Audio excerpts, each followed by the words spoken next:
Hi friends, welcome back to my channel. ఈరోజు వీడియోలో సూర్య భగవానుడికి ఎంతో ప్రీతికరమైన గోధుమల దీపం ఎలా పెట్టుకోవాలి అనే విధానాన్ని షేర్ చేస్తున్నాను. రథసప్తమి రోజు అలాగే మాఘమాసము ఆదివారాలలో ఈ దీపాన్ని మనం పెట్టుకుంటాము. ప్రత్యక్ష దైవమైన సూర్య భగవానుడి అనుగ్రహం కోసం ఆ స్వామికి ఎంతో ఇష్టమైన గోధుమ దీపాన్ని పెట్టుకోవడం వల్ల స్వామి అనుగ్రహాన్ని మనం పొందవచ్చు. గోధుమల దీపాన్ని రథసప్తమి రోజు ప్రత్యేకంగా పెడతాము. అలా పెట్టుకోలేము అనుకునే వాళ్ళు మాఘమాసంలో ప్రతి ఆదివారం రోజు పెట్టుకుంటే చాలా మంచిది. ఈ గోధుమల దీపాన్ని ఉదయాన్నే సూర్యోదయం టైంలో పెట్టుకోవాలి. అలాగే సూర్యకిరణాలు పడే చోటు పెట్టుకుంటే చాలా మంచిది. ఇంట్లో సూర్యకిరణాలు పడే చోటు లేనట్లయితే తులసి కోట దగ్గరైనా పెట్టుకోవచ్చండి. తులసి కోట లేదనుకునే వాళ్ళు పూజా రూమ్లో కూడా ఈ దీపాన్ని పెట్టుకోవచ్చు. ఈరోజు ఈ దీపాన్ని ఎలా పెట్టుకోవాలి అనే పూర్తి విధానాన్ని షేర్ చేస్తాను. వీడియో స్కిప్ చేయకుండా లాస్ట్ వరకు చూడండి. రథసప్తమి రోజు మనం పూజ చేసుకోవడానికి పీఠాన్ని ఏర్పాటు చేసుకుంటాం కాబట్టి పీఠం పైన దీపాన్ని పెట్టేసుకోవాలి. మాఘ ఆదివారాలలో దీపం పెట్టుకోవాలనుకునే వాళ్ళు చక్కగా ఒక పీఠాన్ని ఏర్పాటు చేసుకొని పీఠం పైన ఇలా దీపాన్ని పెట్టుకోవాలి. ముందుగా దీపం పెట్టుకోవడానికి ఇత్తడి కానీ వెండి కానీ రాగి పళ్ళాన్ని తీసుకోవాలి. ప్లేట్ని చక్కగా ఇలా గంధము కుంకుమ పసుపులతో అలంకరించుకోవాలి. మీరు దీపాన్ని పెట్టాలనుకునేటప్పుడు మాఘ ఆదివారాలలో లేదంటే రథసప్తమి రోజు ఉపవాసం ఉండి ఈ దీపం పెట్టిన రోజు ఉప్పు లేకుండా భోజనాన్ని స్వీకరిస్తే చాలా మంచిదండి. ఇలా ప్లేట్ని చక్కగా అలంకరించుకున్న తర్వాత దీంట్లోకి 7 జిల్లేడాకుల్ని శుభ్రపరిచి తీసుకోవాలి. తెల్ల జిల్లేడాకులు అయితే చాలా మంచిదండి. స్వామివారికి అర్కపత్రం అన్న అర్కఫలం అన్న చాలా ప్రీతి. అర్కపత్రం అంటే మనకి జిల్లేడాకండి. స్వామివారికి ఎంతో ప్రీతికరమైన జిల్లేడాకులో మనం ఈ దీపాన్ని అనేది పెట్టుకుంటాము. స్వామి 7 గుర్రాల రథం పైన పయనిస్తారు కాబట్టి 7 గుర్రాలకు ప్రతీకగా మనం 7 అనే సంఖ్యని స్వామివారికి ఎంతో ప్రీతికరంగా భావిస్తాము. కాబట్టి 7 జిల్లేడాకులను తీసుకుంటాము. 7 జిల్లేడాకుల్ని ఇలా పసుపు కుంకుమతో అలంకరించుకొని దీంట్లోకి గోధుమల్ని వేసుకోవాలి. 3 గుప్పిళ్ళు కానీ 5 గుప్పిళ్ళు కానీ గోధుమల్ని వేసేసుకొని ఒక పట్టి ప్రమిదని చక్కగా ఇలా పసుపుతో అలంకరించి పెట్టుకోవాలి. 2 ప్రమిదలు ఉన్నట్లయితే 2 ప్రమిదల్ని తీసుకోవచ్చండి.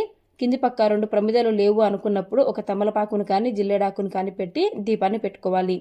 మట్టి ప్రమిదల్ని పసుపు కుంకుమలతో ఇలా చక్కగా అలంకరించుకొని పూజలో పెట్టుకోవాలి. ఈ ప్రమిదని పూజ అయిపోయిన తర్వాత కూడా శుభ్రపరిచి మళ్ళీ వాడుకోవచ్చండి. ఈ మట్టి ప్రమిదలోకి 12 ఒత్తుల్ని వేసుకోవాలి. 12 ఒత్తులే ఎందుకు వేసుకోవాలి అంటే అతిథి పుత్రుడైన సూర్య భగవానుడిని మనం ఆదిత్యుడు అని పిలుస్తామండి. సూర్య భగవానుడు ఒక్కొక్క నెలలో ఒక్కొక్క ఆదిత్యునిగా పిలువబడతారు. ఇలా స్వామికి ప్రత్యేకగా 12 నెలలకి మనం ప్రత్యేకగా 12 దీపాలు అనేది పెట్టుకుంటాము. 2 ఒత్తుల్ని కలిపి ఒక ఒత్తిగా చేసి 12 దీపాలను పెట్టుకోవాలి. 12 ఒత్తులు వద్దనుకున్న 7 ఒత్తుల్ని కూడా పెట్టుకోవచ్చండి. 7 ఒత్తుల్ని కలిపి ఒక ఒత్తిగా కూడా ఈ దీపాన్ని పెట్టుకోవచ్చు. ఈ దీపంలోకి నువ్వుల నూనెని కానీ ఆవు నెయ్యిని కానీ వడ్డించుకుంటే చాలా మంచిదండి. నేనైతే నువ్వుల నూనెతో దీపాన్ని పెడుతున్నాను. ఒత్తులు బాగా వెలగడానికి ముందుగా కొంచెం కర్పూరాన్ని తగిలించి ఇలా ఏకహారతితో దీపాలను వెలిగించుకోవాలి. ఈ దీపాన్ని తులసి కోట దగ్గరైనా లేదంటే సూర్యకిరణాలు పడే చోటైనా కూడా వెలిగించుకోవచ్చండి. మీకు బాల్కనీలో ఎక్కడ ప్లేస్ లేదు అనుకునే పని అయితే పూజా రూమ్లో కూడా వెలిగించుకోవచ్చు. దీపాన్ని వెలిగించే ముందుగా వినాయకుడికి ప్రార్థన చేసుకొని సకల దేవతలను మనసులో తలుచుకొని దీపాన్ని వెలిగించాలండి. దీపానికి పసుపు కుంకుమ గంధాన్ని చూపించి ఎరుపు రంగు అక్షింతలతో పూజ అనేది చేసుకోవాలి. స్వామికి ఎంతో ప్రీతికరమైన ఎరుపు రంగు అక్షింతలు ఎరుపు రంగు పుష్పాలతో ఈ దీపాన్ని అలంకరించుకుంటే చాలా మంచిదండి.